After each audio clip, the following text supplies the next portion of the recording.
I had a very interesting session yesterday with one of my students, Ben, and I decided to make a short video about this. In this video, we'll be speaking about the opening preparation, how we should learn our opening moves, and the dangers of blindly memorizing those moves and the blunders that are awaiting us if we are not deeply engaged with the opening moves. Let's start this session with this position, folks. Ben, with the white pieces, he plays the Scotch Gambit with bishop c4. This signifies the Scotch Gambit, and first I will show you how he went wrong in this case and how he lost a painful game. The opponent played knight f6, he plays e5. That's a correct move. After e5, d5 is the best move for black, folks. I'm sure most of you know this idea. The idea is, of course, to create this beautiful post for knight on e4 and refusing to move the knight again and again, right? This move also fights for the center in this case. So here comes my question, folks. Do you recall the best move for white in this position? Those of you Scotch Gambit players, I'm sure you know the best move for white in this position is bishop b5. Bishop b5 pins the knight, introduces ideas like knight takes d4, while we'll get the pawn back with an okay position. But Ben's opening repertoire got mixed up, and he played the move en passant, e takes d6 in this position, and after bishop takes d6, he was confused. He told me that something felt fishy. Why can't he just, get a good position here? Something seems like it went wrong here. He was also mixing up his opening knowledge. I will show you exactly why he take en passant. In the other line, en passant is the best move, but since he did not deeply engage with the reasons why en passant is the best move, he went wrong here and he took the pawn on d6.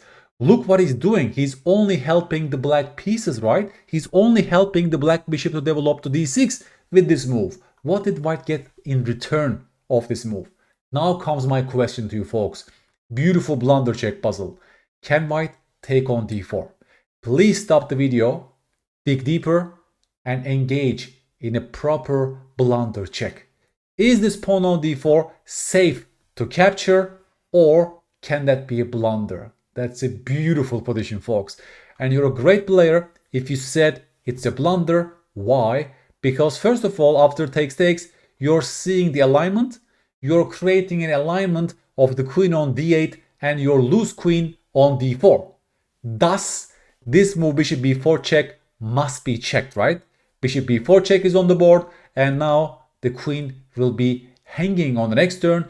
The only move seems to be c3, but black will take the queen on d4 anyways, because this pawn is pinned, you see? The bishop is pinning your pawn on c3, thus black won the game like that. It was a catastrophic defeat for Ben. That's how the game ended. He takes on d4, and the opponent finds this beautiful resource, bishop b4. There is nothing else for white to do, and the game is completely over. So going back to the first position again, folks, the Scotch Gambit starts with these moves, bishop c4, a very sound option for white. Here I ask Ben, why did he think that en passant was a move here? Because I didn't recall exactly in which moment en passant would be okay for white. Because to my mind, en passant always helps black's development. So in which permutation en passant can be the best move? I asked Ben. He has opening files. He's doing some spaced repetitions over and over again. Then he recalled by checking his opening files. He told me this variation. After e5, folks, there's also a line of knight e2. And can you recall the best move for white in this position? Maybe some of you already know this. After knight e2, the best move is queen e2, folks. Why? And here comes the key question. What does queen e2 do besides hitting the loose knight on e4? Queen e2 sets up the alignment on the e-file. Thus, white is discouraging moves like d5 or f5. If black goes d5 in this position, then of course en passant is the best move, because the idea is to open up the e-file and pin that knight on e4. Can you see it, folks? d5 doesn't work because of en passant. In this particular position, en passant is the best move because our queen is lined up on the e-file. The same goes for f5.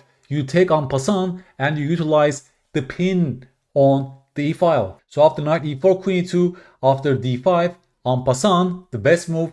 Black has no time for bishop takes d6, so they have to play the move f5. But look, f5 is such a committal move. Their king will never be able to castle short. You can play the position in so many different ways. You can take that pawn on c7 followed by knight d2 and put pressure on the pinned knight on e4. Everything is so beautiful for white. We will even castle short. Our king will be so safe. This game is already overish, right? White almost is like a winning advantage already from this position. So the problem for Ben is he mixed up his lines. He totally mixed up this particular moment and en passant being the best move and the first position, which en passant was a terrible move, folks. In this position, en passant was a terrible move because you're only helping Black's development and you can't even take the pawn back because of the blunder variation we already looked at together. So the problem for Ben, once again, to my mind at least, folks, is that he did not really ask himself why queen e2 is the best move in this position. Don't you think? Yes, queen e2 was in his files. He was repeating queen e2 over time, over and over again. And also this entire en passant variation was repeated, but he never really engaged in the why question. The reason queen e2 is the best is because we are discouraging the most natural move d5 from Black, right? He wants to play d5 to cement his knight in this position, but because of the e-file alignment, it doesn't work. In other words, Ben should have asked himself why en passant is the best move here. En passant is the best because the queen is pinning that knight and you're opening up the e-file. So this was missing in Ben's opening preparation. I told him that now, on top of all the moves that he's repeating over time, he should also write the reasons, right? Like briefly explain why en passant is the best move or why queen e2 in this particular position is the best move for white. Very simple sentence. Queen e2 is the best because it not only hits a knight, which is sort of running short of squares, right? But also discourages the move d5. This is the deeper engagement that if Ben really did that, then he should not have confused his lines that easily, right? That could have been a deeper engagement in his mind that he could have told himself en passant is really the only best move if and only if my queen is lined up on the e-file, because this way I'm utilizing the pin on the e-file. But if my queen is not on e2, in this position, en passant is not good because I'm only helping the Black bishop. Just to clear some cobwebs, folks, after queen 2, the best move for Black is knight c5, right? Because that knight has no other squares. d5 and f5 doesn't work. Thus, knight c5 is the only move, and White has several different ways to play this. Maybe castle short. Maybe you can go c3 with this little pawn sacrifice of knight takes c3, and White's development is a great advantage. Full compensation for the pawn, plus White is slightly better in this position, right? Scotch Gambit is very venomous, and Black needs to know what they are doing in those positions. And once again, e5, d5 variation, bishop b5 is the main move. Usually it goes like this. Black goes knight e4, of course, and White takes on d4 with a threat on the knight on c6. And again, we can explain all these moves to ourselves by using chess principles. We went bishop b5 to pin the knight, right? To put pressure. After bishop b7, we take that knight right now because we are facing some threats. We take that knight with the bishop. Why? Because this way we damage the pawn structure and potentially created a good knight situation as well in this position. And this game is quite imbalanced. If you look at the pawn structure, White has 4 pawns versus 3 on the king side. White has a healthy majority on the king side, but Black's majority is crippled on the queen side, and that's a final argument for White to go to this position. Strategically, very complex, very double-edged, I would say. Black also wants to play c5 to roll those pawns. The drawback of c5, folks, is that it also sort of buries the bishop on b6, you see? So it's actually far from clear what whose side is better and why. It can go both ways. Black has the bishop pair, but look at the bishop on b6. It's like a tall pawn in this position, no?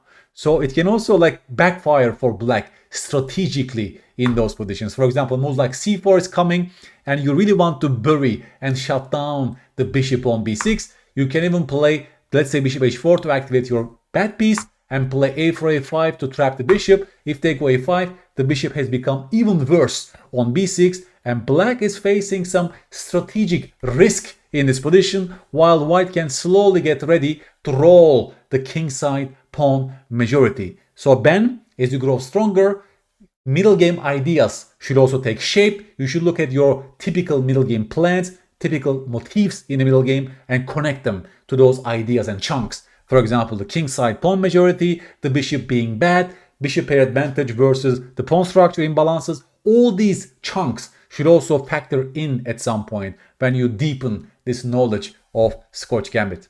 I hope you got the right lessons, folks. In this episode, we also learned why Queen e2 in this position is the best move for white. This connects to our why is this move played series in the openings. So now we have much deeper engagement with the move Queen e2 as we connected to prophylaxis, as we connected that we are discouraging the move d5 from black while gaining tempo on the knight as well, right? From now on, d5 will not ever be an issue for us because we will always take en passant and come up with this check on the king, which means we can even castle short, maybe rook e1 to follow, and we are discouraging black pawn on d7 to move forward. If it doesn't move forward, then this bishop is a terrible piece, right? We are connecting it to opening principles and development and so on.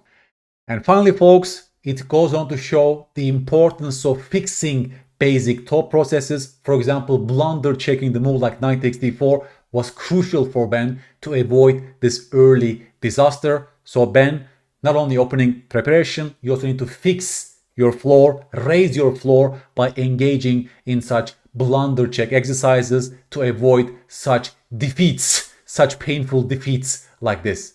I'm working on a blunder check course. It will be published probably by the end of this year, maybe early next year. And that course will be great for you also, Ben, to improve these basic processes. I hope you enjoyed it, folks. Thank you so much, Ben, for giving me permission to make a video about this. And we'll grow stronger step by step by deeper engagements in the opening. Thank you so much.